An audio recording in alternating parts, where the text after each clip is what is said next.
Olá, queridos casais. Bom dia, queridos casais. Hoje estaremos meditando em Mateus 6, do 19 a 21. Não acumuleis para vós outros tesouros sobre a terra, onde a traça e a ferrugem corroem, e onde ladrões escavam e roubam. Mas ajuntai para vós outros tesouros no céu, onde traça nem ferrugem corrói, e onde ladrões não escavam nem roubam. Porque onde está o teu tesouro, aí estará também o teu coração. O título do nosso devocional é O que realmente vale a pena? Certo pastor foi convidado para dirigir uma cerimônia fúnebre. Para isso, ele precisaria usar um terno escuro. Por infelicidade, não possuía nenhum e também não dispunha de dinheiro para comprar.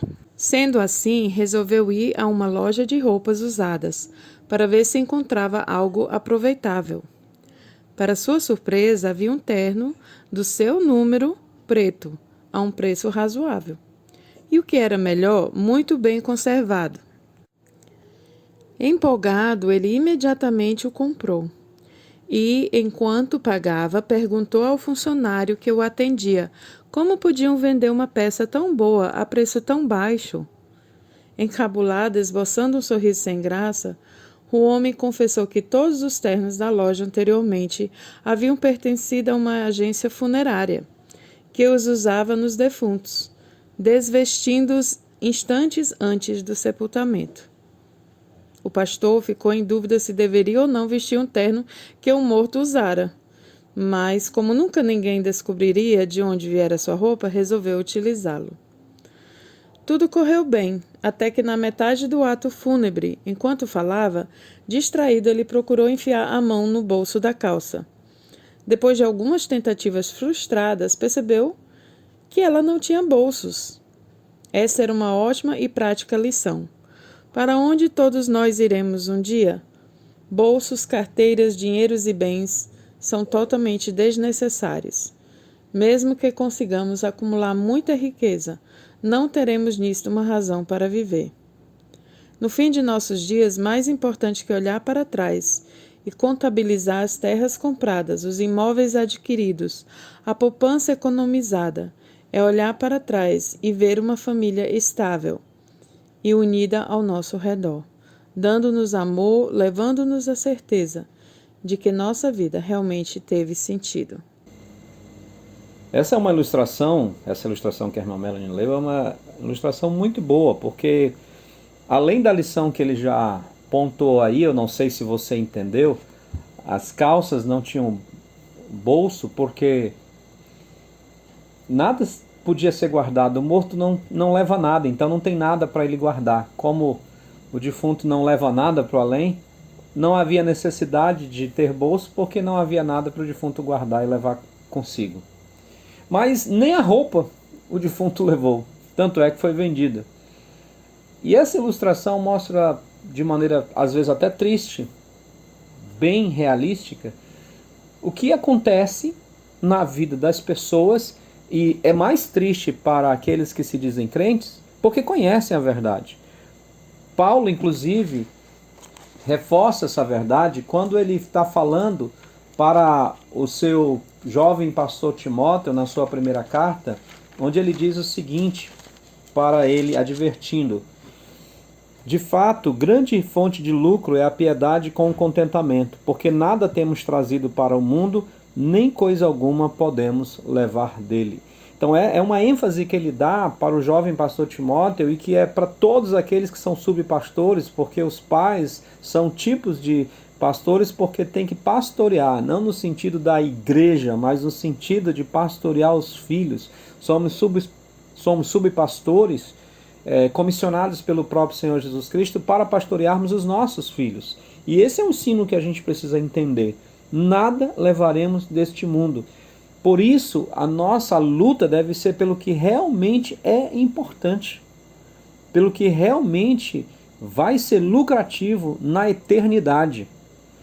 O Senhor Jesus Cristo, falando na frente dos líderes religiosos que Lucas 16 diz que eram avarentos, diz, olha, vocês precisam olhar e fazer amigos nos portais celestiais. Jesus Cristo diz claramente que o local que nós devemos nos enriquecer é no porvir.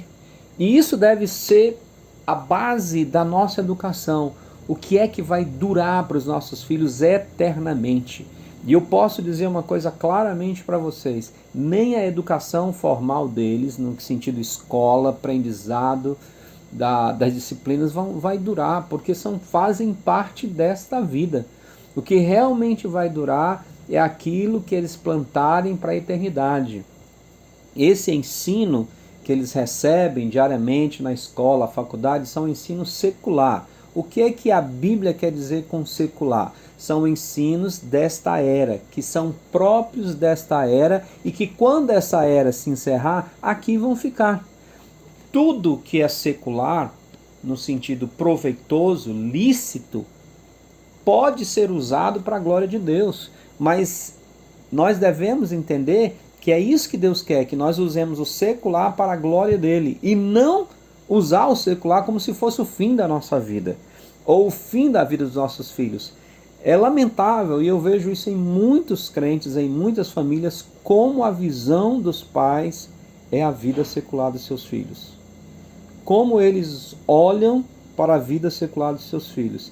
E é incrível encontrar jovens cristãos, adolescentes cristãos, que o objetivo da vida deles é ser rico.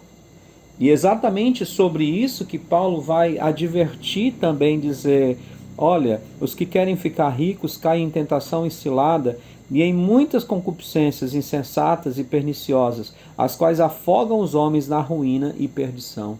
E é isso que acontece quando o alvo da nossa vida, os nossos filhos percebem que o alvo da nossa vida é ganhar dinheiro, nós vivemos em função disso, ou de status social, ou de nomenclaturas através de títulos desse mundo. Eles vão crescendo, observando isso, e eles vão também, porque a sua natureza já pede isso, vão caminhando para isso. E quando chegam na fase de juventude e adulto, a sua vida com Deus é quase nula, é simplesmente sem objetivo. São crentes que vão para a igreja, mas nada mais do que isso.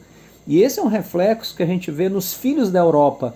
É lamentável, é triste, a gente deve orar pela Europa, porque reforma, avivamento que aconteceu, coisas grandiosas na Europa, hoje não tem quase resquícios. A gente ouve de missões na Europa por causa da falta de qualquer interesse dos europeus o verdadeiro evangelho. Igrejas são tradições, não passam de praticamente como se fossem museus, e por aí vai. Mas por que isso? Porque foi fundada uma geração sob a base do materialismo, sob a base do consumismo. E infelizmente eu vejo isso nas famílias cristãs no Brasil também, porque esse objetivo de sempre ter mais dinheiro, os nossos filhos vão observando, de sempre ter uma vida melhor, aquela ideia, não, meu filho, estude para que você possa ter uma vida melhor. E aí o que a gente traduz para os nossos filhos, que vida melhor é ter um bom emprego, é ter um bom salário, é ter uma boa casa, é ter uma boa aposentadoria. E não que vida melhor é viver segundo a vontade de Deus, nos planos de Deus, fazendo tudo para a glória de Deus, onde quer que Deus nos coloque. Por isso pense bem sobre isso, porque muitas vezes nossos filhos, às vezes até querem isso, até querem se dedicar mais a Deus, querem até se entregar mais para Deus, mas às vezes os próprios pais são empecilhos, porque a sua visão é uma visão materialista. Pense nisso, o que nós vamos levar, o que vale a pena nessa vida, é nós vivermos para a glória de Deus a cada momento. E os nossos filhos precisam ver que nós pais vivemos para a glória de Deus e nós devemos inculcar através da prática, o exemplo e do ensino da disciplina para que eles também vivam para a glória de Deus. Pense nisso. O maior segredo da existência humana é investi-la naquilo que vai perdurar além dela. Você está acumulando tesouros onde a traça e a ferrugem corroem? Ou está investindo na eternidade? O nosso desejo, meu e da Melanie, que essa semana tenha sido uma semana de edificação para a sua vida, para a nossa vida, e que Deus seja glorificado em tudo isso. Então, muito obrigado pela sua participação nessa semana. Nosso lar abençoar, Ele possa ser teu contra o mal, faz o leal, sempre firme está, e com o teu poder vem nos manter.